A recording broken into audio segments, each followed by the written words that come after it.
എൻ്റെ ഏറ്റവും പ്രിയപ്പെട്ട +1 വിദ്യാർത്ഥികളെ, ഇപ്പോൾ നമ്മളെ +2കാർക്ക് ഓണപരീക്ഷ നടക്കാൻ പോവാണ്. 10ാം ക്ലാസ്സിനും ഹൈസ്കൂളിന് കംപ്ലീറ്റ് ആയിട്ട് ഓണത്തിൻ്റെ എക്സാം നടക്കാൻ പോവാണ്.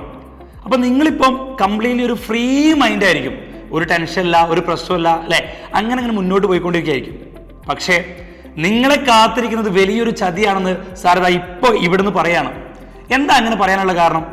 മക്കളെ, നിങ്ങൾ സീനിയേഴ്സിനോട് ചോദിക്കുക. നിങ്ങൾ ഈ +2വിലെ വിജയ ശതമാനം എത്രയാണ്? 10ാം ക്ലാസ്സിലുള്ള നിങ്ങൾക്കറിയാം, 10ാം ക്ലാസ്സിലെ വിജയ ശതമാനം എന്ന് പറഞ്ഞു കഴിഞ്ഞാൽ 99% അല്ലേ? അതായത് എഴുതിയ ഓൾമോസ്റ്റ് എല്ലാവരും പാസ്സായിട്ടുണ്ട്. എന്നാൽ +2വിന്റെ വിജയ ശതമാനം 77%. മക്കളെ, ഒരുപാട് കുട്ടികളാണ് എന്ത് ചെയ്യുന്നത്, +2വിൽ ഫെയിൽ ആവുന്നത്. എന്തുകൊണ്ടാണ് ഇത്രമാത്രം കുട്ടികൾ ഫെയിൽ ആവാനുള്ള കാരണം? നിങ്ങൾ ഇതുപോലെ ഫെയിൽ ആവാനുള്ള ചാൻസ് ഉണ്ടോ എന്ന് വെച്ച് കഴിഞ്ഞാൽ ഞാൻ പറയും ഉണ്ടെന്ന് തന്നെ പറയും. എന്തുകൊണ്ട് അങ്ങനെ പറയാനുള്ള കാരണം അറിയോ? ഈ ഓണപരീക്ഷ നടക്കുന്നില്ല എന്ന് പറഞ്ഞാൽ എന്താ അർത്ഥം? നിങ്ങൾ ഓണപരീക്ഷയെ കാര്യമായിട്ട് എന്ത് ചെയ്യില്ല, ഇനി പ്രിപ്പറേഷൻ ഒന്നും നടത്താൻ പോണില്ല, അല്ലെങ്കിൽ നിങ്ങൾ പഠിക്കുന്നില്ല, ഓണപരീക്ഷ വരെയുള്ള ഭാഗങ്ങൾ പഠിക്കുന്നില്ല.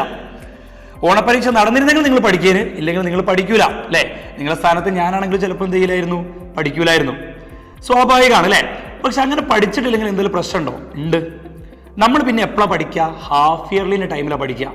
ഹാഫ് ഇയർലി എന്ന് പറഞ്ഞു കഴിഞ്ഞാൽ ഏകദേശം ഫിസിക്സിൽ 14 ചാപ്റ്റർ ഉണ്ടെങ്കിൽ അതിൽ പകുതിയിലധികം ചാപ്റ്റേഴ്സ് എക്സാമിന് ഉണ്ടാവും. ഒറ്റയടിക്ക് ഇത്ര ചാപ്റ്റേഴ്സ് നിങ്ങൾ പഠിക്കണം. ഫിസിക്സ് മാത്രമല്ല, കെമിസ്ട്രി, ബയോളജി, മാത്സ്, ഇനി കമ്പ്യൂട്ടർ സയൻസ് ആണ് കമ്പ്യൂട്ടർ സയൻസ് അല്ലേ? ഇതൊക്കെ നിങ്ങൾ പഠിക്കേണ്ടതായിട്ടുണ്ട്. ഹാഫ് ഇയർലിന്റെ ടൈമിലേക്ക് ഇത്രയും കാര്യങ്ങൾ പഠിച്ചു തീർക്കാൻ ഭയങ്കര ബുദ്ധിമുട്ടാണ്. ഇത് തന്നെയാണ് നിങ്ങളെ തൊട്ട് മുന്നത്തെ സീനിയേഴ്സ് എന്ത് ചെയ്തത്, ഫേസ് ചെയ്തത്.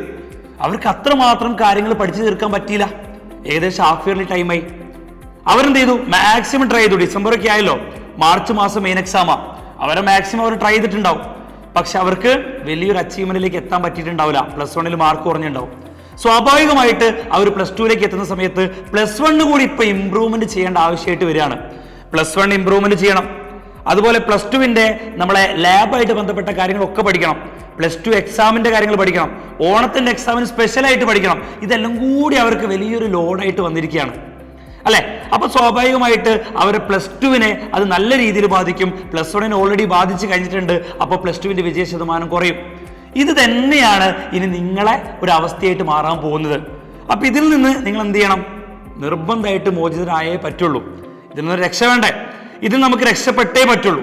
അപ്പൊ അതിനു വേണ്ടിയിട്ട് സാറ് ഇപ്പം നിങ്ങൾക്ക് വേണ്ടിയിട്ട് ഇൻട്രൊഡ്യൂസ് ചെയ്യാണ് നമ്മളെ ഫ്യൂച്ചറിന്റെ ആസ്ട്രോ ബാച്ച്. വെറും 4999 രൂപയ്ക്ക് മക്കൾക്ക് നീറ്റ് JEE അതിന്റെ കൂടെ തന്നെ ബോർഡ് എക്സാമിന് ഫുൾ മാർക്ക് കിട്ടാൻ ആവശ്യമായിട്ടുള്ള കംപ്ലീറ്റ് കാര്യങ്ങൾ അടങ്ങിയിട്ടുള്ള ഒരു നല്ല പാക്കേജ് സാർ ഇപ്പൊ നിങ്ങളോട് പറയാണ്.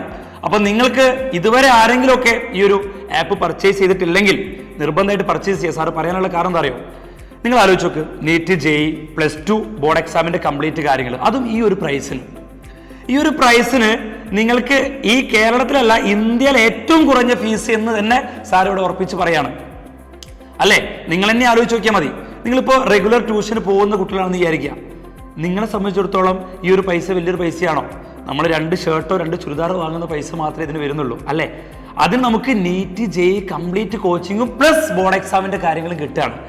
ഈ ഒരു സുവർണാവസരം ആദ്യം അഡ്മിഷൻ എടുക്കുന്ന 500 കുട്ടികൾക്ക് മാത്രമേ ഉള്ളൂ എന്നുള്ള കാര്യം മക്കൾ മറക്കാൻ പാടില്ല. ആരെങ്കിലും അഡ്മിഷൻ എടുത്തിട്ടില്ലെങ്കിൽ ഇപ്പം തന്നെ എന്ത് ചെയ്യുക, ഈ താഴെ കാണുന്ന നമ്പറിൽ വിളിച്ചിട്ട് എന്ത് ചെയ്യുക, അഡ്മിഷൻ എടുക്കുക.